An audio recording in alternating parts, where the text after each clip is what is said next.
Hello, everyone. I'm Mr. Five. Today, I'm going to tell you a story about a man who bravely confronted injustice in the very neighborhood where he chose to build his new life. The story takes place in Willow Creek Estates, a quiet and upscale residential community. It was a bright May morning in 2023, with the golden sunlight shining through neatly trimmed rooftops, and James Garcia, the protagonist of our story, had just stepped into his dream home. James had never imagined that the day he finally owned a home he could be proud of would feel so unfamiliar.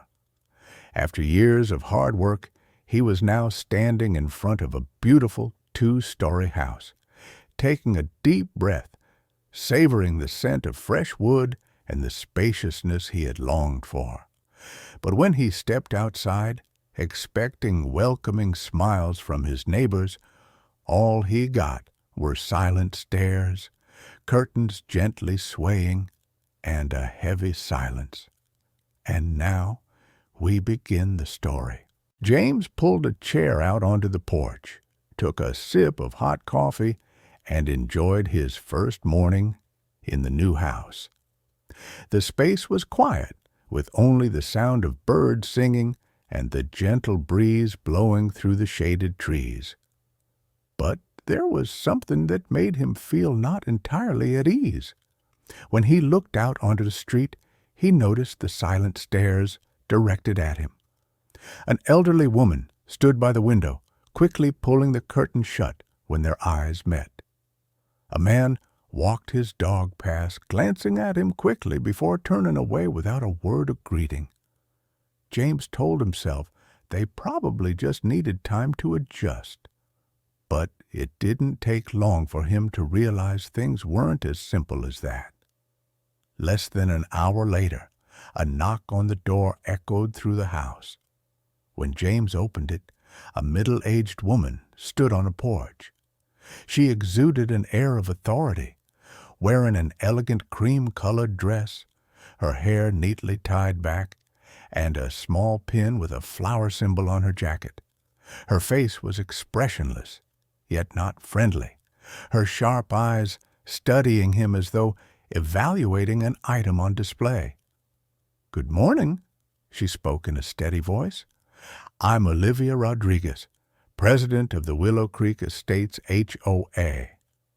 James extended his hand for a shake, but Olivia didn't respond, instead glancing over his shoulder as though trying to peer inside the house. "You're James Garcia, right?" "Yes," he nodded, still holding a polite smile. "Good," Olivia replied, but her tone didn't show any warmth. She pushed a thick stack of papers toward him. "These are the HOA guidelines. You should read them carefully. We have certain standards to maintain the aesthetic of the neighborhood." James flipped through the first few pages, seeing the usual rules about yard maintenance, parking, trash bins, and house paint colors. But Olivia didn't stop there.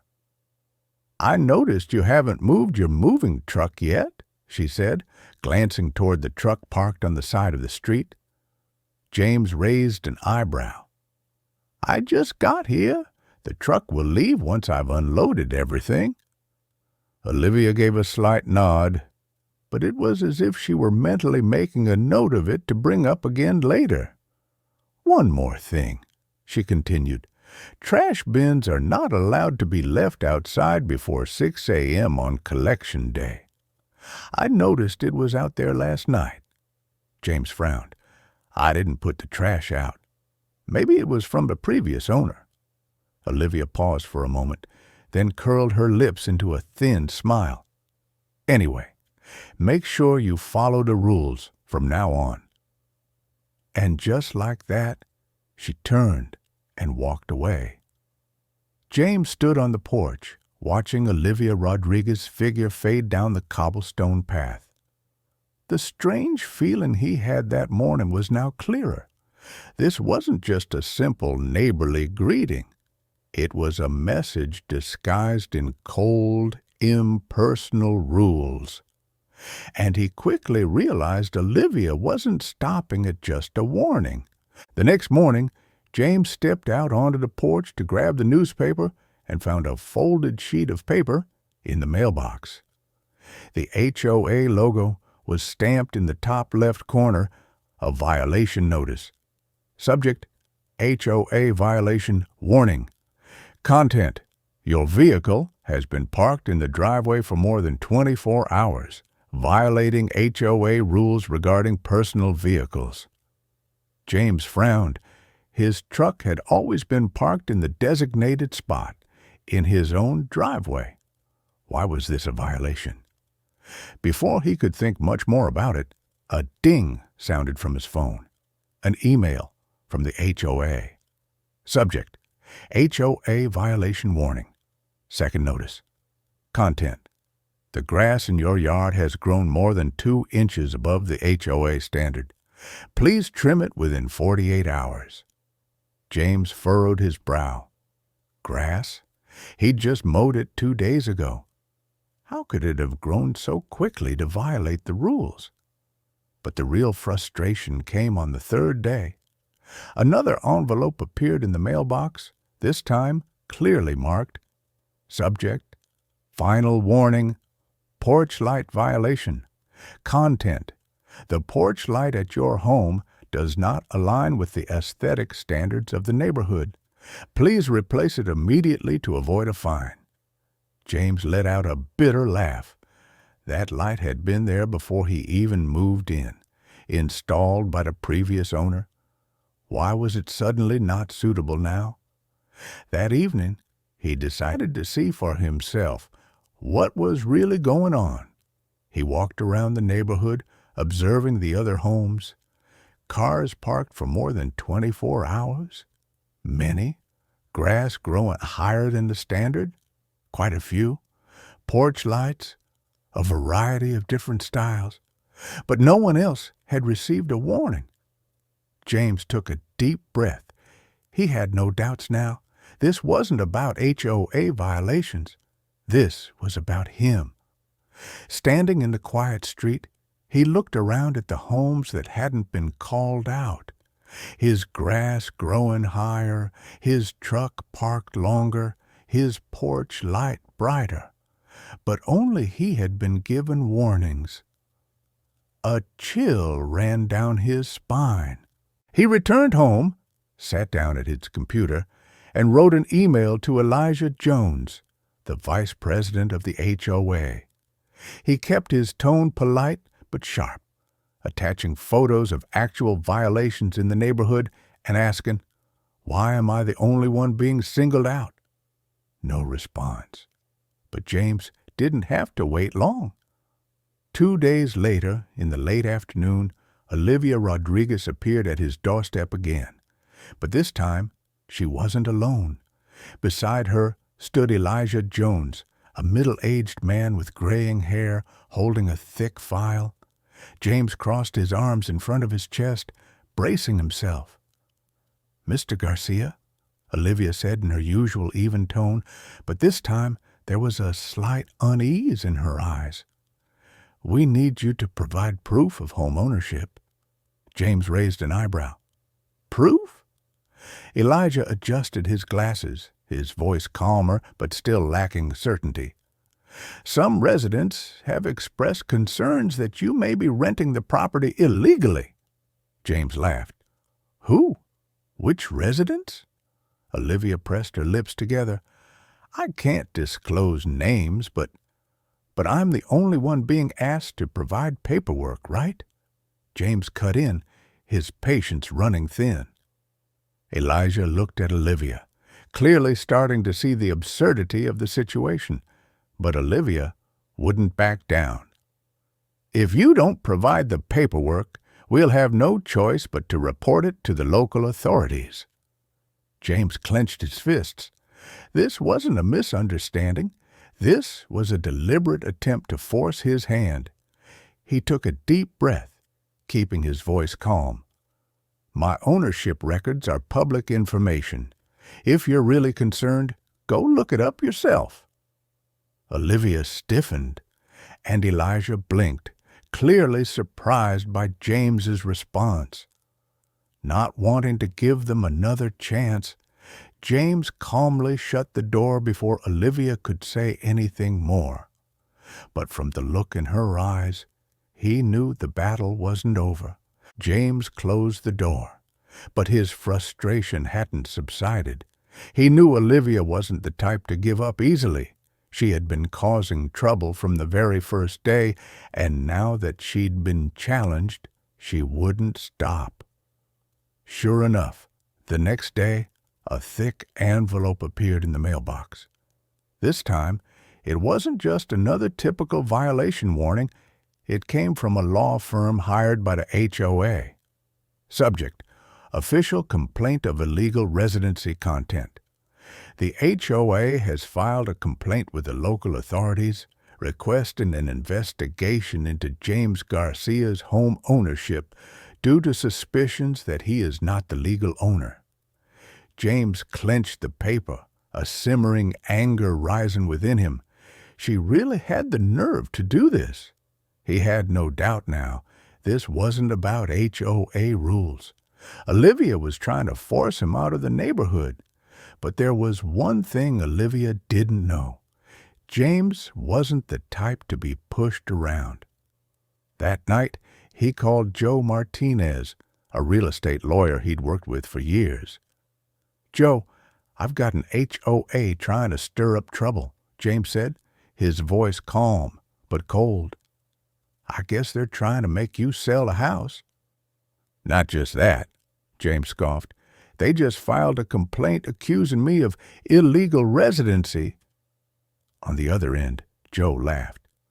"Well, they've just gotten themselves into some big trouble." 3 days later, James returned to the battle, but this time he wasn't just defending himself. He sent a legal response letter demanding the HOA prove their accusations. At the same time, he filed a formal complaint with the local authorities, accusing the HOA of overreach and harassment of residents. And to make things even worse for Olivia, James decided to do something she never expected. He gathered a list of real HOA violations around the neighborhood, from neighbors leaving trash out of place to dilapidated fences to cars parked improperly every week. Everything Olivia had turned a blind eye to. Then he sent it all to Elijah Jones, the vice president of the HOA. At this point, James was no longer just the victim. He was turning Olivia into the problem for the HOA. 3 days later, in the HOA meeting room, James Garcia walked in, no longer the man being oppressed, but the one in control. Along the long wooden table, the HOA members had gathered. Olivia Rodriguez sat at the center, her hands placed on a thick stack of documents, her face stiff, but still holding a haughty demeanor. She thought she had control of the situation, but she didn't know that James was more prepared than ever. Olivia spoke first, clearly wanting to take charge of the meeting. "We are here today to address the issue of illegal residency at Willow Creek Estates," she declared, her tone full of authority. "James Garcia has refused to provide valid proof of ownership, and based on complaints from residents, we are forced to take action." A murmur spread across the room. Some neighbors exchanged glances, whispering to each other.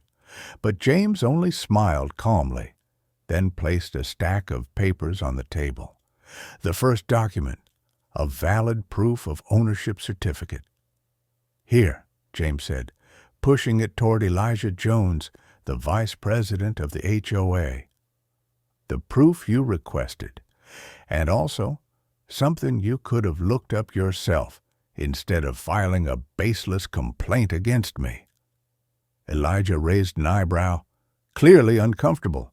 He flipped through the document, then nodded slowly. Seems legitimate, he said.